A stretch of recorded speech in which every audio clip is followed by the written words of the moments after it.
प्रिय छात्रों, निर्माण आईएएस संस्थान यूपीएससी 2023 व 2024 के प्रीलिम्स परीक्षा को ध्यान में रखते हुए आप सबके लिए बहुविकल्पीय प्रश्न उत्तर श्रृंखला लेकर आ रही है, जो प्रतिदिन के समसामयिक प्रश्नों के साथ सामान्य अध्ययन के अलग अलग विषयों संबंधी बहुविकल्पीय प्रश्नों को कवर करेगा। ये कार्यक्रम प्रतिदिन शाम 8 बजे हमारे यूट्यूब चैनल पर प्रसारित किया जाएगा। आप अपने अनुभव और सुझाव हमें कमेंट बॉक्स के माध्यम से भेज सकते हैं। नमस्कार, निर्माण आईएएस की इस एमसीक्यू सीरीज में आप सभी लोगों का स्वागत है और मैं विश्वजीत तिवारी इस एमसीक्यू सीरीज के माध्यम से आप लोगों को पिछले एक साल का करंट अफेयर के साथ साथ हमारा अभी हाल ही में इस सीरीज में इंडिया और वर्ल्ड की मैपिंग समाप्त हुई है और अभी हम लोग इंटरनेशनल ऑर्गेनाइजेशन भी इसमें कंटिन्यू कर रहे हैं। उसके साथ साथ हम आप लोगों को एक प्रीवियस ईयर क्वेश्चन भी इसमें शामिल करते हैं ताकि आप लोगों को एग्जाम की दशा और दिशा भी समझाई जा सके। लेकिन सबसे महत्वपूर्ण बात कि इस सीरीज में हम आपको क्रूशियल इलिमिनेशन टेक्निक बताते हैं और आप सभी जानते हैं कि एग्जाम हॉल में बिना इलिमिनेशन टेक्निक की जानकारी के जाना एक खुद के ऊपर अत्याचार करने के जैसा है, क्योंकि बिना इलिमिनेशन टेक्निक के अगर आप एग्जाम हॉल में जाएंगे तो आप मैक्सिमम 30 या 32 क्वेश्चन करते करते के बाद आपके सामने ब्लैंक आएगा। तो उस ब्लैंक को फुलफिल करने के लिए आपको इलिमिनेशन टेक्निक की आवश्यकता है, ताकि आप जिन प्रश्नों को नहीं जानते हैं या जिनके बारे में हल्की फुल्की जानकारी है उनको भी सही किया जा सके। ठीक है, तो आइए सीरीज की शुरुआत करते हैं। अच्छा, ये जो हमने हमारा जो पिछला क्लास हुआ था उस पिछले क्लास में हम चूंकि लास्ट में एक क्वेश्चन आपसे भी है, तो ये वही एक क्वेश्चन है जो हमने कल आप लोगों से पूछा था। इसमें वर्ल्ड बैंक के बारे में, वर्ल्ड बैंक के 2030 तक 2 घोषित लक्ष्य हैं और उन्हीं के बारे में प्रश्न कि वर्ल्ड बैंक ने 2 अपने लक्ष्य घोषित किए हैं 2030 तक उनको हासिल करने के लिए। तो क्या यही दोनों लक्ष्य हैं? तो इसका आंसर है कि दोनों के दोनों स्टेटमेंट सही है। वर्ल्ड बैंक ने 2030 तक ये दोनों लक्ष्य निर्धारित किए हैं। ये आप लोगों को कल मैंने कराया था, इसका आज मैंने, ठीक है। आइए आगे बढ़ते हैं।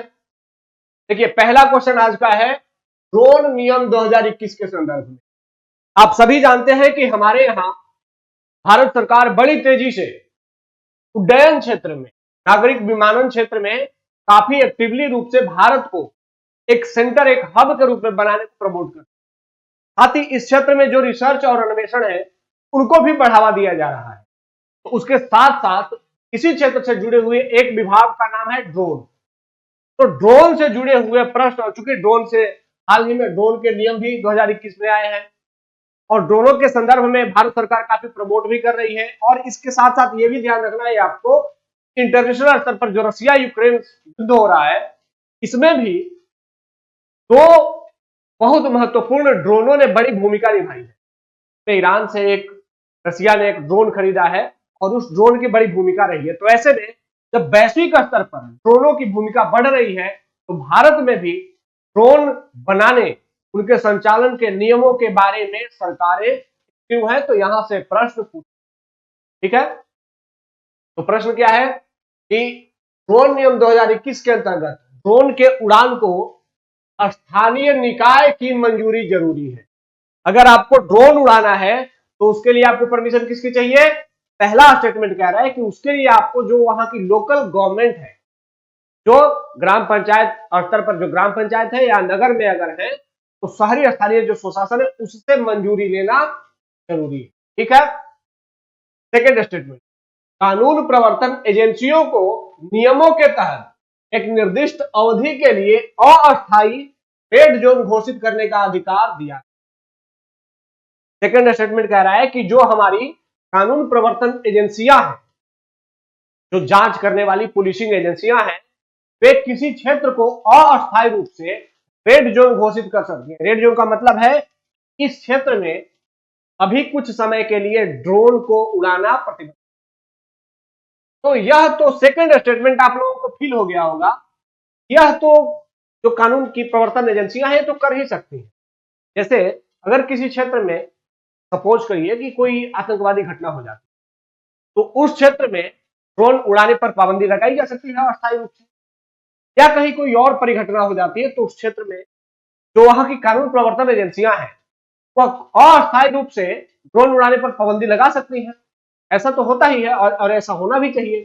तो सेकंड स्टेटमेंट में हमें गलत होने का संभावना नजर नहीं दिखती। ध्यान रखिएगा, मैं ये नहीं कह रहा हूं कि यह स्टेटमेंट सही है कि गलत है, मैं बता रहा हूं आपको सोचना कैसे है, आपके सोचने का एंगल क्या होना चाहिए।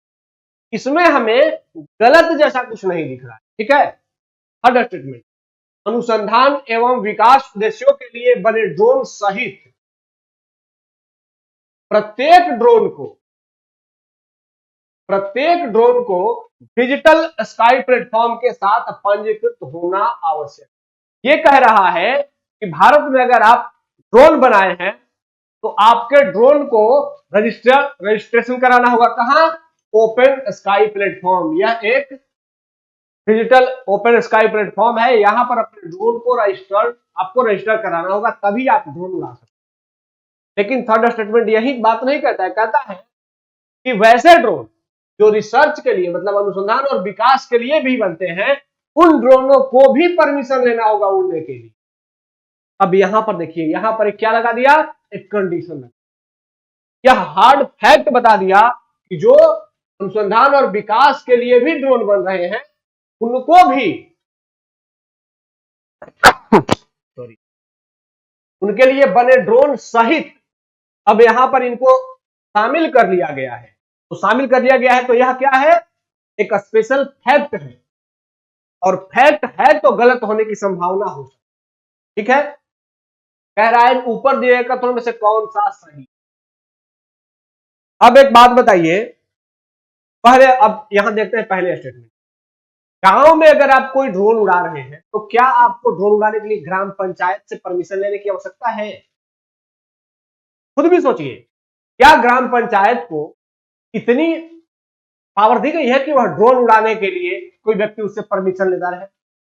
अरे भाई, कानून प्रवर्तन एजेंसियों की अगर बात होती, अगर ऐसा होता कि किसी जिले में आप ड्रोन उड़ा रहे हैं गांव में, तो वहां पर जो स्थानीय प्रशासन है, जो लोकल पुलिसिंग ऑफिसर है या लोकल प्रशासनिक अधिकारी है, उससे परमिशन लेने की बात होती तो थोड़ा सोचा जाए। लेकिन ये कह रहा है स्थानीय निकाय की मंजूरी आवश्यक है, ग्राम सभा की मंजूरी लेंगे गांव में है तो ये तो थोड़ा सा इलॉजिकल सा लग रहा है ना। बिल्कुल ऐसा ही सोचना भी आप लोगों को ऐसे कि हर क्वेश्चन आपकी नॉलेज से ही नहीं सही होगा। उसके लिए आपको अपने माइंड को काम करके और खुद का जजमेंटल होकर के उसको सोचना होगा कि क्या इसमें एक संभव है। तो यहां पर स्थानीय निकाय की मंजूरी जरूरी है वाला स्टेटमेंट सही नहीं लगता है, मुझे सही नहीं लगता है। आप क्या सोचते हैं वो आप बताएंगे कमेंट में, लेकिन आपको सोचना कैसे है ये जरूर है बता। स्थानीय निकाय, अरे भाई ड्रोन बना रहा है, वो बहुत बड़ा टेक्निकल डेवलपमेंट है, ड्रोन उड़ा रहा है, स्थानीय निकाय को क्या पता है ड्रोन के बारे में? उसकी मंजूरी का कोई बहुत बड़ा रोल। चलिए हम अगर पहले को गलत मानते हैं तो यह गलत हो गया, यह गलत हो गया और यह गलत हो गया, सीधे हमारा आंसर निकल गया केवल 2।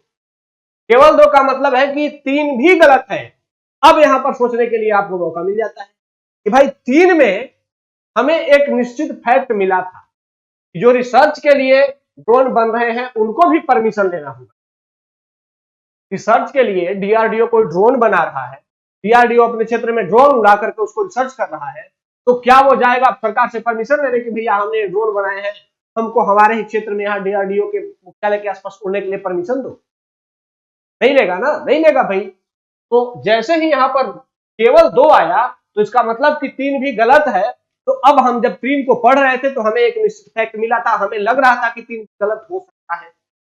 तो अब हमारा जो एक विश्वास है कि 3 गलत हो सकता है और ऑप्शन भी उसको सपोर्ट कर दिया, तो हमारा विश्वास पुख्ता है। इसका मतलब है कि मेरे क्वेश्चन को ठीक है। बेसिकली जान लेते हैं कि जो नए ड्रोन नियम आए हैं उसमें 3 जोन बनाए गए, एक ग्रीन जोन, दूसरा है रेड जोन, तीसरा है येलो जोन।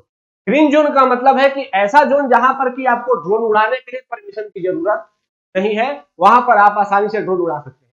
येलो जोन में आपको उड़ाने के लिए परमिशन लेने की आवश्यकता, और रेड जोन में उड़ाने के लिए आपको कोई परमिशन, रेड जोन में आपको उड़ाने ही नहीं दिया जाए, वहां पर परमिशन नहीं मिल सकती।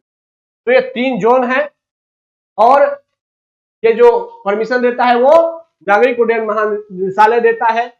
इन्होंने भी बता रखा है कि किसी पायलट लाइसेंस की आवश्यकता नहीं है। अगर आप कौन ड्रोन उड़ा रहे हैं, नैनो ड्रोन उड़ा रहे हैं, माइक्रो ड्रोन उड़ा रहे हैं या फिर अनुसंधान और विकास संगठनों के लिए ड्रोन उड़ा रहे हैं, तो वहां पर आपको न तो लाइसेंस की आवश्यकता है और न ही रजिस्ट्रेशन की आवश्यकता। ठीक है, ध्यान ये रखना है कि अनुसंधान और विकास के उद्देश्य के लिए बनाए गए ड्रोन को छोड़कर, इनको छोड़कर बाकी सभी ड्रोन के लिए पंजीकृत होना आवश्यक है। बाकी जो कोई भी ड्रोन है, रिसर्च और डेवलपमेंट को छोड़ करके अगर कोई ड्रोन उड़ाना चाहते हैं तो उसको क्या करना होगा, रजिस्ट्रेशन कराना होगा। कहां रजिस्ट्रेशन कराना होगा, वह जो डीजीसीए का एक ओपन प्लेटफॉर्म है, उस ओपन प्लेटफॉर्म पर रजिस्टर्ड कराएगा और उसके बाद उसको एक यूआईएन संख्या मिल जाएगा, एक स्पेशल रजिस्ट्रेशन संख्या मिल जाएगा और वो उस रजिस्ट्रेशन संख्या के बाद में फिर लगातार अपने ड्रोन को उड़ा सकता है।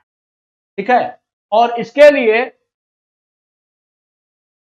लिए इसमें डिजिटल स्काई प्लेटफॉर्म पे अपना रजिस्ट्रेशन करा लेगा और वो क्या करेगा कि वह स्व प्रमाणन करेगा। मतलब उसके लिए रजिस्ट्रेशन जैसे ही वो उस प्लेटफॉर्म पर रजिस्टर्ड करेगा उसको तुरंत प्रमाणीकृत हो जाएगा। उसके लिए अब कोई संस्था से अप्रूवल लेने की जरूरत उसको नहीं पड़ेगी। ठीक है, तो ये जो नए ड्रोन नियम है ये आप लोगों ने जान लिया और यहां से क्वेश्चन बन सकते हैं। क्वेश्चन एलिमिनेट कैसे करना है वो हमने जान लिया। आइए सेकंड क्वेश्चन देखते हैं। हाल ही में एक चीनी रॉकेट का मलबा वापस मलेशिया के ऊपर पृथ्वी पर गिरा, यह एक इंफॉर्मेशन है और इस संबंध में 1972 के 1972 का जो स्पेस लायबिलिटी कन्वेंशन, इसके बारे में निम्नलिखित कथनों पर विचार करें। स्पेस को लेकर के जो लायबिलिटी कन्वेंशन बनाया गया है 1972 का, वह क्या कहता है इसके बारे में। अब मैं ये उम्मीद नहीं करता या यूपीएससी भी ये उम्मीद नहीं करता कि आप इन सभी जानकारियों से परिचित हो। यूपीएससी उम्मीद ये करता है कि आप इस क्वेश्चन को देख करके सीधे यह कट नहीं कर दे कि भाई ये तो मैंने पढ़ा नहीं है तो मैं इसको सॉल्व नहीं कर। नहीं, अब आपने पढ़ा भले नहीं है, आप भले इसके बारे में नहीं जानते हो, फिर भी आपको सॉल्व करना है। तो कैसे करना है, पढ़िए, ये देखते हैं। प्रक्षेपण करने वाले राज्य पृथ्वी की सतह पर अपनी अंतरिक्ष वस्तुओं के कारण होने वाली क्षति के लिए उत्तरदायी। अब पहला स्टेटमेंट कह रहा है कि अगर आपने कोई अंतरिक्ष में सैटेलाइट भेजा है, ठीक है, तो उस सैटेलाइट से अगर कोई अंतरिक्ष में क्षति होती है तो उसके लिए जिम्मेदार देश कौन है, जिस देश ने उसका प्रक्षेपण किया। अब सोचिए, ये जिम्मेदारी अगर नहीं दी जाती तो परिस्थितियां क्या हो सकती है। कोई भी देश आसमान में अपना सैटेलाइट भेज देगा और दुनिया में जो बहुत सारे सैटेलाइट घूम रहे हैं वो जाकर के सैटेलाइट दूसरे से टकराता रहेगा। तो आपके ऊपर लायबिलिटी है कि अगर आपने सैटेलाइट भेजी है और उस सैटेलाइट से कोई दूसरा सैटेलाइट को क्षति हुआ तो उस सैटेलाइट की क्षतिपूर्ति आपको उस दूसरे देश को देनी पड़ेगी। तो ऐसे में क्या होगा कि जो जिम्मेदार देश है, जो नियम कानून को पालन करते हैं, साथ ही जो अपने आप को टेक्निकली उतने डेवलप्ड कर चुके हैं कि उनका सैटेलाइट किसी दूसरे सैटेलाइट को क्षति नहीं पहुंचाएगा, वही अंतरिक्ष में सैटेलाइट भेजेगा। नहीं तो हर देश सैटेलाइट ही भेजने लगेगा और फिर अंतरिक्ष में मलबा भर जाएगा। तो यह वाला स्टेटमेंट अगर हम सिर्फ सोच रहे हैं तो सही सा लग रहा है कि गलत लग रहा है। तो मुझे ऐसा लग रहा है कि यह स्टेटमेंट सही होना चाहिए, क्योंकि अब प्रक्षेपण करने वाले देश पर लायबिलिटी हो। ठीक है, सेकेंड स्टेटमेंट, यह कन्वेंशन लॉन्चिंग स्टेट को अंतरिक्ष कबाड़ के वापस पृथ्वी पर दुर्घटनाग्रस्त होने के लिए जिम्मेदार ठहरा। अब ये कह रहा है कि सेकेंड स्टेटमेंट कि अगर अंतरिक्ष कबाड़ के वापस पृथ्वी पर दुर्घटनाग्रस्त होने का मतलब है कि जब अंतरिक्ष कबाड़ आप ला रहे हैं या जो अंतरिक्ष का कचरा है, मतलब कोई ऐसा सैटेलाइट है जो कि नष्ट हो चुका है और वह अगर धरती पर गिरता है तो इसके लिए भी आप ही को दोषी माने। सेकेंड स्टेटमेंट ये। अब सोचिए, किसी देश ने एक सैटेलाइट बनाई, अब वो अंतरिक्ष में घूम रही है, 10 साल तक वो सैटेलाइट घूमती रही, 10 साल के बाद सैटेलाइट का पावर खत्म हो गया और वह सैटेलाइट पृथ्वी की कक्षा में वापस आकर के और धरती पर गिर गई। तो क्या 10 साल बाद उससे जो क्षति हुई, खोज करिए वो छोटी सैटेलाइट है, क्या कहीं गांवों के आसपास गिर गई, तो क्या उससे जो क्षति हुई वह क्षति जिस देश ने सैटेलाइट छोड़ी थी उससे वसूला जाना चाहिए? मुझे लगता है कि नहीं। अगर आपने सैटेलाइट छोड़ा और आपकी सैटेलाइट ने अंतरिक्ष में कोई नुकसान पहुंचाया तब तो आपसे वसूला जाना चाहिए, लेकिन अगर सैटेलाइट मलबा बन गया है और वो मलबा सैटेलाइट धरती पर गिरा और उससे कोई नुकसान होता है तो 10 साल बाद, 15 साल बाद, 20 साल बाद, तो फिर इसमें उस देश को जिम्मेदार नहीं माना, क्योंकि अब 10 साल बाद सैटेलाइट नष्ट होने के बाद अब वो क्या परफॉर्म कर रहा है इस पर उस देश का कंट्रोल नहीं, पर किसी देश का कंट्रोल नहीं। ठीक है, इसीलिए अंतरिक्ष से मलबा इकट्ठा करने के लिए बहुत सारे सैटेलाइट, बहुत सारे अंतरिक्ष मिशन। ठीक है, तो सेकेंड स्टेटमेंट मुझे ऐसा लगता है कि सेकेंड स्टेटमेंट गलत होना और मैंने इसको ये आंसर मारा, कौन सा सही है, सही घेर दिया मैंने। और आप बिलीव करेंगे कि अगर आप ऐसा सोचते हैं तो आप सही सोच कि जो 1972 का स्पेस लायबिलिटी कन्वेंशन है ये कहता है कि अगर कोई भी देश जिसने कि अंतरिक्ष में सैटेलाइट छोड़ी है और उस सैटेलाइट से कोई क्षति होती है तो उसके लिए आप जिम्मेदार होंगे, लेकिन अगर आपका सैटेलाइट कबाड़ हो चुका है, वह नष्ट हो चुका है और उसके बाद वह वापस धरती पर गिरता है तो उससे होने वाली क्षति के लिए वह देश को जिम्मेदार नहीं मानता। ठीक है, चलिए आगे बढ़ते हैं।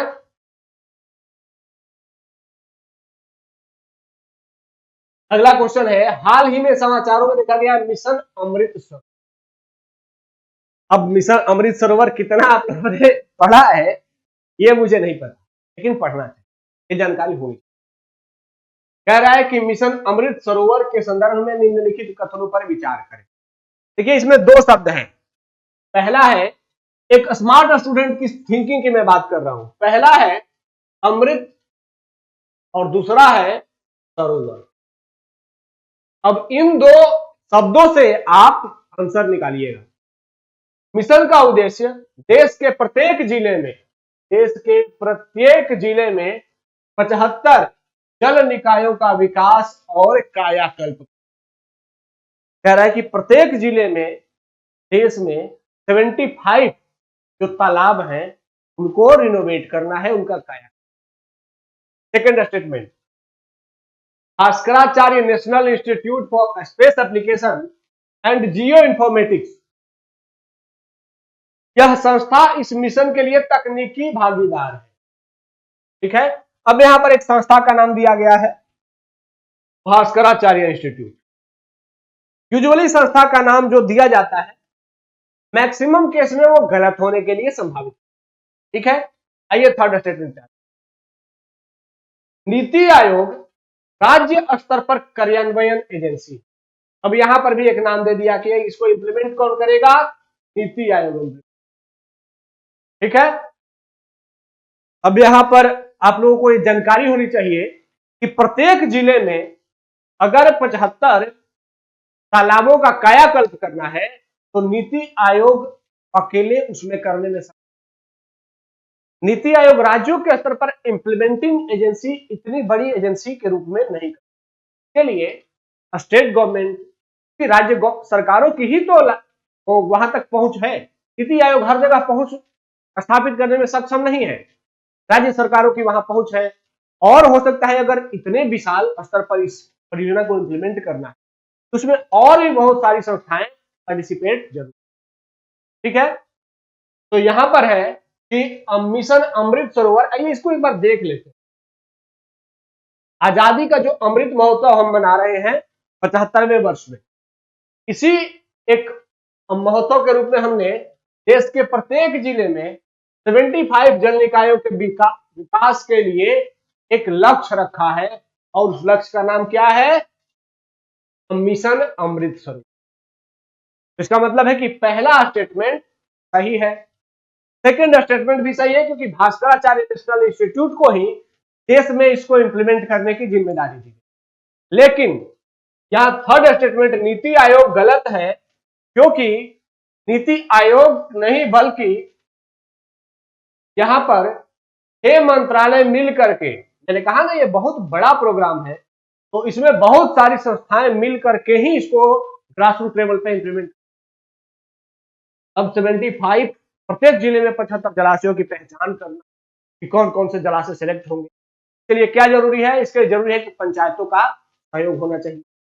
पंचायत जब सहयोग करेगी तो पंचायती विकास मंत्रालय आ गया, इसमें गांव स्तर पर ये काम कराना है तो ग्रामीण विकास मंत्रालय आ गया।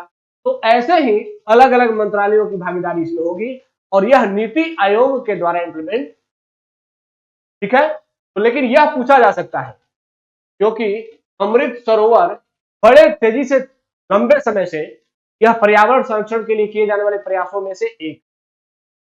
आइए आगे बढ़ते हैं। यहां देखिए स्टेटमेंट है कि हाल ही में इसरो ने लघु उपग्रह प्रक्षेपण यान स्मॉल सैटेलाइट लॉन्च व्हीकल की पहली उड़ान शुरू की है। एसएसएलवी के संदर्भ में निम्नलिखित कथनों पर विचार करें। अब देखिए मैं ये मान के चलता हूं कि थोड़ी बहुत जानकारी आप लोगों को ऑर्बिटर के बारे में होगी, अब कितनी है मुझे नहीं पता, लेकिन थोड़ी बहुत होगी। पहला स्टेटमेंट, यह एक लॉन्च व्हीकल है, इसे लो अर्थ ऑर्बिट में 500 किलोग्राम से कम वजन वाले उपग्रहों की परिक्रमा करने के लिए डिजाइन किया। नाम क्या है इसका? लघु उपग्रह प्रक्षेपण यान। तो मतलब कि यह छोटे उपग्रहों को ले जाएगा, कम दूरी तक ले जाएगा, तभी तो इसका नाम लघु है ना। सेकंड, यह 3 चरण वाला रॉकेट है जिसे टर्मिनल चरण के रूप में 3 ठोस प्रणोदक चरणों और तरल प्रणोदन आधारित वेग ट्रिमिंग मॉड्यूल के साथ कॉन्फ़िगर किया गया। ये बड़ा क्रिटिकल स्टेटमेंट हो गया सेकंड वाला। पढ़ते टाइम भी लग रहा है कि वाह, एग्जाम में ऐसे मिलेंगे आपको कि पढ़ते टाइम में लगेगा कि मुझे कुछ समझ ही नहीं आया, लेकिन एक चीज तो समझ में आई, इसमें कितने चरण हैं? 3 चरण हैं। अब मैंने जो पढ़ा मुझे कुछ भी समझ नहीं आया, लेकिन मुझे यह समझ में आया कि यह लो अर्थ ऑर्बिट में जाएगा और यह 3 चरणों वाला होगा, ठीक है। तो अगर आपको एग्जाम हॉल में को ऐसे क्वेश्चनों को बनाना होगा, बेसिकली साइंस टेक के जो क्वेश्चन यूपीएससी पूछेगी, उन साइंस टेक के क्वेश्चन में यूपीएससी ऐसे ही फैक्ट डाल देगी जो आपको समझ तो नहीं आ रहा होगा, लेकिन आपको पता चल जाएगा कि यह एक निश्चित फैक्ट है और यहां गलत हो सकता है, और यूपीएससी के एग्जाम में वही गलत हो, ठीक है। यहां पर हालांकि हमने जब डिजाइन किया है तो इसमें हमने ध्यान रखा है कि आपको ये टॉपिक आना चाहिए। लघु उपग्रह प्रक्षेपण यान के बारे में आपको पर्याप्त जानकारी होनी चाहिए, इसलिए हमने ये सोच करके क्वेश्चन डिजाइन किया है। ध्यान रखिएगा, ये मैं हट जा रहा हूं, इसका स्क्रीनशॉट लेकर के आप लोग पढ़ जरूर लीजिएगा, ठीक है। क्योंकि यह इस बार के लिए सिर्फ मैंने ही नहीं, हमारे आसपास के जो भी हमारे दोस्त रहे हैं, हमारी टीम रहे, सबको ये लगता है कि यह प्रश्न इस बार संभावित, ठीक है। तो ये आपको तैयार होना चाहिए, इसके दोनों ऑप्शन वहां पे सही हैं, आप इसको जान जरूर लीजिए। आइए अगले क्वेश्चन। हाल ही में कपड़ा मंत्रालय ने एकीकृत ऊन विकास कार्यक्रम, इसके तहत पश्मीना ऊन विकास योजना को मंजूरी दी। अब स्टेटमेंट है कि पश्मीना ऊन के संदर्भ में निम्नलिखित कथनों पर विचार करें। देखिएगा, अब पश्मीना ऊन के बारे में थोड़ी बहुत जानकारी हो सकता है आपको, क्या हो सकता है ना भी हो, तो भी आइए कैसे क्वेश्चन सही। पश्मीना नाम फारसी शब्द पश्म से आया है, इसका अर्थ है ऊन, और कश्मीरी भाषा में मुलायम चांदी का अनुवाद है।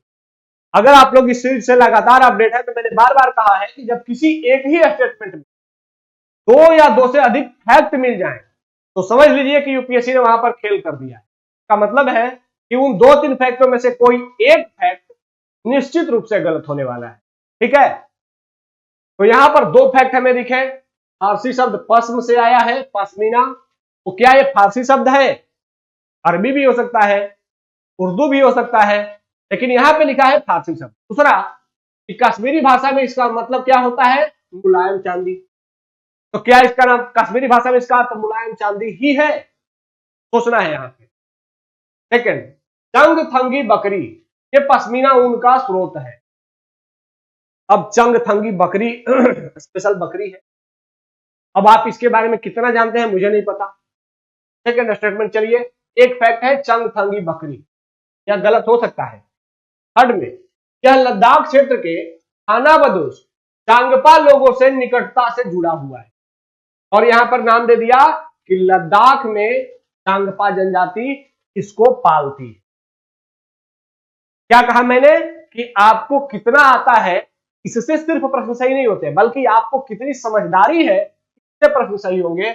ऊपर दिए गए कथनों में से कौन सा सही है। अब यहां पर मैंने कहा कि पहले में गलत होने के लिए अधिक संभावित नजर आ रहा है, तो चलो मैंने पहले को गलत माना। इसमें भी एक फैक्ट है, इसमें भी एक फैक्ट है, तो एक एक फैक्ट वाले से ज्यादा गलत होने की संभावना दो फैक्ट वालों में है। तो पहला वाला अगर मैंने गलत मारा तो यह गलत हो गया, यह गलत हो गया और यह गलत हो गया, और यहां पर हमें मिल गया ऑप्शन बी 2 और 3। अब जान लेते हैं ये क्या है भाई। तो देखिए पश्मीना नाम फारसी शब्द पश्म से ही आया है, इसका अर्थ होता है ऊन, लेकिन कश्मीरी भाषा में इसे क्या कहते हैं, सॉफ्ट गोल्ड। ठीक है, कश्मीरी भाषा में, जबकि वहां क्या लिखा था, सॉफ्ट, क्या लिखा है यहां पे, मुलायम चांदी। ठीक है, तो वो गलत हो गया। पश्मीना ऊन के लिए विशेष जो बकरी होती है चंगथंगी बकरी, इसी से ऊन प्राप्त किया जाता है। और जो लद्दाख में चांगपा जनजाति है यह उस बकरी को पालती है। क्या, आइए आगे बढ़ते हैं। यहां पर देखिए यह प्रश्न है तटीय आर्थिक क्षेत्र, coastal economic zone. Coastal economic zone के संदर्भ में निम्नलिखित कथनों पर विचार करें। यह अब यहां पहला स्टेटमेंट है, ध्यान दीजिएगा, थोड़ा आसानी से हो जाने वाला है। यह एक विशेष आर्थिक क्षेत्र है जो आधार रेखा से विशिष्ट आर्थिक क्षेत्र तक, कहां से कहां तक, आधार रेखा, आधार रेखा का मतलब है तट से, तट से कहां तक, स्पेशल इकोनॉमिक जोन तक, सॉरी विशिष्ट आर्थिक क्षेत्र, exclusive economic zone, exclusive economic zone तक फैला हुआ है। अब इसने बता दिया कि तटीय आर्थिक क्षेत्र कहां से कहां तक है, तट से लेकर के और एक्सक्लूसिव इकोनॉमिक जोन तक का, विशिष्ट आर्थिक क्षेत्र तक का पूरा क्षेत्र क्या कहलाता है, तटीय आर्थिक क्षेत्र कहलाता है। ऐसा पहला स्टेटमेंट कह रहा है। इन्हें सागरमाला कार्यक्रम के एक भाग के रूप में विकसित किया जा रहा है। जो तटीय आर्थिक क्षेत्र डेवलप किए जा रहे हैं किस कार्यक्रम के तहत हो रहे हैं, सागरमाला कार्यक्रम। Third statement, Jawaharlal Nehru port JNPT Bharat का पहला मेगा सीईजेड है। मेगा तटीय आर्थिक क्षेत्र कौन सा है पहला, जवाहरलाल नेहरू पोर्ट। ऐसा स्टेटमेंट नंबर 3 कह रहा है। कह रहा है निम्नलिखित दिए गए कथनों में से कौन सा सही है, सही को हमने घेर दिया। अब देखिए शब्दों पे ध्यान रखिएगा, तटीय आर्थिक क्षेत्र। तटीय आर्थिक क्षेत्र का मतलब क्या है कि यहां पर आर्थिक गतिविधियां प्रमोट की जाए। तो आर्थिक गतिविधियां समुद्र में प्रमोट, तट के दूर समुद्र में प्रमोट की जाएंगी या फिर तट से सटे हुए क्षेत्र में प्रमोट की जाएगी, यह आपको सोचना है। तो जो तटीय आर्थिक क्षेत्र है यह तट के समीप का जो एरिया है कुछ किलोमीटर दूर तक, वहां पर इकोनॉमिक एक्टिविटी को प्रमोट किया जाएगा और उसको फिर समुद्र से जोड़ करके देश में निर्यात को बढ़ावा दिया जाएगा। तो ये जो पहला वाला स्टेटमेंट है एक्सक्लूसिव इकोनॉमिक जोन तक विस्तृत है, यह गलत है। अब एक्सक्लूसिव इकोनॉमिक जोन वाला गलत हुआ, पहला गलत हुआ, तो आपका आंसर निकल गया 2 और 3। इसका मतलब है कि जो तटीय आर्थिक क्षेत्र है ये क्या है, इसमें तटीय जिलों और जिलों का एक समूह शामिल होता है और वो पूरे जिले के जो तट के आसपास के जिले हैं उन जिलों में इकोनॉमिक एक्टिविटी को बढ़ावा देने के लिए इसका उद्देश्य क्या है, ये सागरमाला कार्यक्रम के तहत इसको डेवलप किया जा रहा है कि तटीय जिलों में इकोनॉमिक एक्टिविटी को बढ़ाया जाए। ठीक है, और जवाहरलाल नेहरू पोर्ट ट्रस्ट ही भारत का पहला, जवाहरलाल नेहरू पोर्ट ट्रस्ट कहां है, मुंबई, तो यही भारत का पहला तटीय आर्थिक क्षेत्र बना है। ठीक है, आइए आगे बढ़ते हैं। यहां पर देखिए यूपीएससी का एक क्वेश्चन है वर्ष 2020 का, क्योंकि हम लोग 2021 और 2022 को कर चुके हैं, तो अब हम 2020 पे आ गए हैं। 2020 का ये क्वेश्चन है, मैं इसके माध्यम से आपको बताऊंगा कि यूपीएससी के क्वेश्चन को इलिमिनेट कैसे करना होता है, कैसे उसको सही करना होता है विथ वेरी लेस नॉलेज, कम जानकारी के साथ कैसे। आइए देखते हैं। कह रहा है कि भारत के संविधान के भाग 4 में, संविधान के भाग 4 में अंतर्विष्ट प्रावधानों, भाग 4 में जो प्रावधान है इसके संदर्भ में निम्नलिखित कथनों में से कौन सा सही है। सही हमने गिर दिया। अब कह रहा है कि भाग 4 में क्या है, तो हम सभी जानते हैं भाग 4 में क्या है, डीपीएसपी। ठीक है, संविधान के नीति निर्देशक तत्व। अब इनके बारे में कह रहा है, पहला स्टेटमेंट, ये न्यायालयों द्वारा प्रवर्तनीय होंगे, मतलब इनको न्यायालय इंप्लीमेंट करा सकता है। सेकेंड स्टेटमेंट, ये किसी भी न्यायालय द्वारा परिवर्तनीय नहीं होंगे। अब देखिए यहां पर समझिएगा, यूपीएससी शुरू के 2 स्टेटमेंट में एक दूसरे का एंटी बना दिया। पहला कह रहा है प्रवर्तनीय होंगे, दूसरा कह रहा है प्रवर्तनीय नहीं होंगे। इसका मतलब क्या है कि दोनों में कोई एक सही है। अब हम आ जाएंगे सीधे ऑप्शन में। ऑप्शन में देखेंगे कि क्या कोई ऐसा ऑप्शन है जिसमें दोनों हैं। तो ऑप्शन में हमने, कभी कभी ऐसा यूपीएससी करता है कि उसके बावजूद दोनों स्टेटमेंट को एक ऑप्शन में डाल देता है, तो वो तो आप आसानी से एलिमिनेट कर लेंगे। तो यहां पे 1 और 2 वाला कोई भी ऑप्शन एक साथ, ठीक है, तो ये क्लियर हो गया कि तीनों स्टेटमेंट सही नहीं है, केवल इन दोनों में से कोई एक ही सही। अब थर्ड, इस भाग में अधिकथित सिद्धांत राज्य के द्वारा कानून बनाने को प्रभावित करेंगे। भाई संविधान में कुछ भी है, जो भी है, सब का सब पार्ट कानून बनाने में सबकी भूमिका होती है।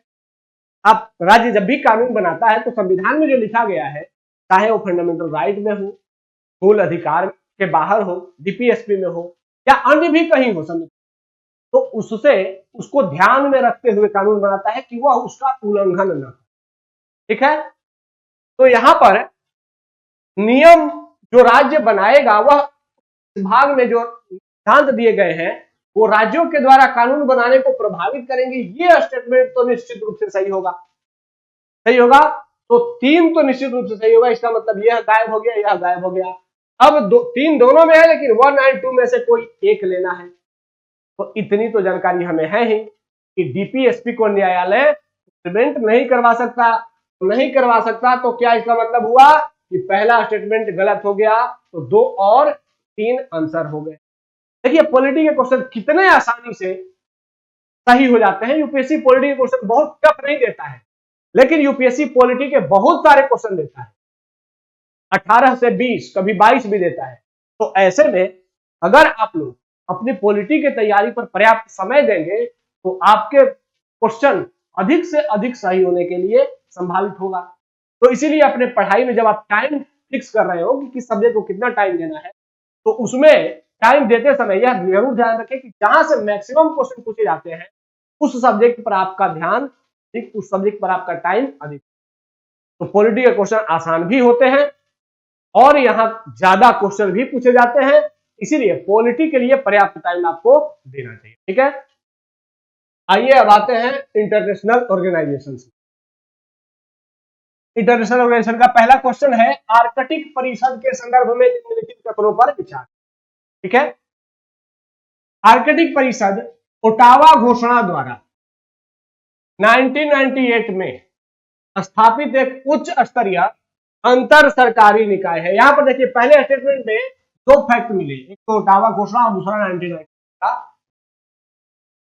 सेकेंड स्टेटमेंट, परिषद में 8 सदस्य देश है जो आर्कटिक पर्यावरण की रक्षा के लिए प्रतिबद्ध है। ठीक है, तीसरा, आर्कटिक परिषद की अध्यक्षता प्रत्येक वर्ष आर्कटिक राज्यों के बीच बदलती रहे। ऊपर दिए कथनों में से कौन सा सही है। देखिए मेरी एक हैबिट है जो आप लोगों ने नोटिस तो किया ही होगा कि मेरी पेन वहीं पर जाकर के रुकती है जहां पर कि मुझे फैक्ट दिखता है।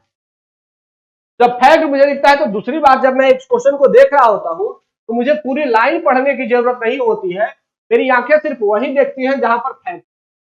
यह हैबिट आपका भी होना चाहिए, ठीक है। तो यहां पे ऐसा मैंने आप लोगों को पहले भी बताया है कि जब भी डिजिट दिया जाए तो मैक्सिमम केस में डिजिट गलत होता है। तो यहां पर तो दो दो फैक्ट है, दावा घोषणा भी है और एक वर्ष 1998 में।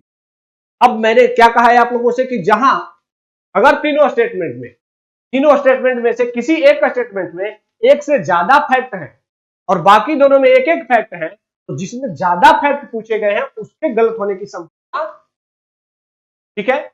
अगर हम इसी मेंटालिटी के साथ देखते हैं प्रश्न को, तो इसमें मुझे दो फैक्ट मिले, मैंने इसको गलत मारा, मुझे नहीं पता कि सही क्या है लेकिन मैंने इसको गलत मारा, तो उपरोक्त दोनों और एक ये गलत हो गए।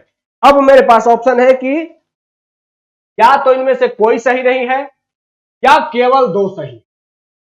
तो कोई सही नहीं है, तीन स्टेटमेंट है, तीन में से कोई तो एक सही हो, ऐसा आपको सोचना है। तो यहां पर अब कोई एक सही होना ही चाहिए, तो डी ऑप्शन को हमने, क्योंकि डी ऑप्शन यूजुअली यूपीएससी ने बहुत ही कम दिया है, उपयुक्त में से कोई नहीं वाला ऑप्शन। टोटल अगर 100 क्वेश्चन होते हैं तो 100 में से 4 या 5 ही ऐसे होते हैं कि दोनों में से कोई नहीं वाला ऑप्शन सही होता है। तो इसको तो मान के चलना है कि ये नगण्य है, शून्य है। तो ऐसे में हमारे पास केवल बी वाला ऑप्शन बचता है, और केवल बी कह रहा है कि परिषद में 8 सदस्य हैं। अब आपको जानना चाहिए कि जो आर्कटिक काउंसिल है उसकी स्थापना 1996 में ओटावा डिक्लेरेशन के तहत ही हुई थी और उसमें 8 मेंबर भी हैं।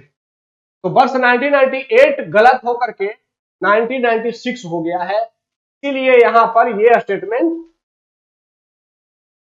यहां जो आर्कटिक परिषद की अध्यक्षता है वो प्रत्येक वर्ष नहीं बदलती है, बल्कि प्रत्येक 2 वर्ष में आर्कटिक काउंसिल की अध्यक्षता बदल जाती है। अब हम ये भी जान लेते हैं कि भारत और चीन दोनों आर्कटिक काउंसिल के मेंबर नहीं है, लेकिन ये दोनों क्या है, ये दोनों वहां पर पर्यवेक्षक के तौर पर कार्य करते हैं, ठीक है। अब आपको दिखा देते हैं कि आर्कटिक काउंसिल में कौन कौन से मेंबर है। ये देखिए आर्कटिक रीजन है नॉर्थ पोल का, इसमें 8 देश हैं। सबसे पहले यहां पर आइसलैंड, नॉर्वे, स्वीडन, फिनलैंड, इधर रूस, क्या के बाद इधर यूएसए, अलास्का, फिर कनाडा, और फिर यहां पर ग्रीनलैंड के साथ डेनमार्क। कितने देश हो गए? 1 2 3 4 5 7 और 8 देश। तो ये 8 देश आर्कटिक काउंसिल के मेंबर हैं। भारत और चीन दोनों वहां पर पर्यवेक्षक के रूप में आर्कटिक काउंसिल की जब बैठक होती है तो उसमें भागीदार करते हैं, ठीक है। तो ये आप लोग 8 देशों का नाम याद कर लेंगे। यहां पर आप लोगों के लिए ये प्रश्न है, ये भी एक इंट्रोडक्शन का प्रश्न है जो कि आप लोगों के लिए है। इसका आंसर आप लोगों को कमेंट बॉक्स में बताना है।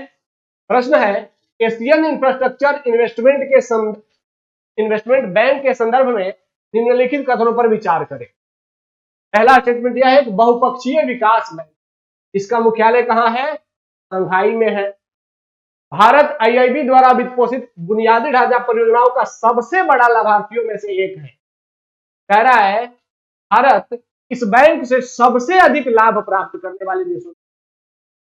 तीसरा, संयुक्त राज्य अमेरिका और जापान जैसे देश दुनिया की अग्रणी अर्थव्यवस्था होने के बावजूद एशियाई बुनियादी ढांचा निवेश बैंक के सदस्य नहीं है। तो ये 3 स्टेटमेंट है। कह रहा है ऊपर दिए कथनों में से कौन सा सही है? इसका आंसर आप लोगों को कमेंट बॉक्स में बताना है, ठीक है। आप लोग कमेंट बॉक्स में इसका आंसर बताएंगे। अगर आप लोगों के आंसर सही हुए तो मैं उसको लाइक कर दूंगा, और अगर गलत हुए तो मैं नीचे कमेंट में सही भी कर दूंगा, और उसके बाद अगले क्लास में मैं इसका सही आंसर भी आप लोगों के साथ शेयर कर दूंगा, ठीक है। तो इस सीरीज में मैं उम्मीद करता हूं कि आप लोग ज्यादा से ज्यादा कमेंट करेंगे, और हाँ लाइक तो कर ही दिया करेंगे। जब आप देखते हैं तो लाइक करते हैं तो थोड़ा मनोबल बढ़ता है। बाकी हमारे इस सीरीज का फायदा उठाइए। से जुड़े रहने के लिए धन्यवाद। जय हिंद।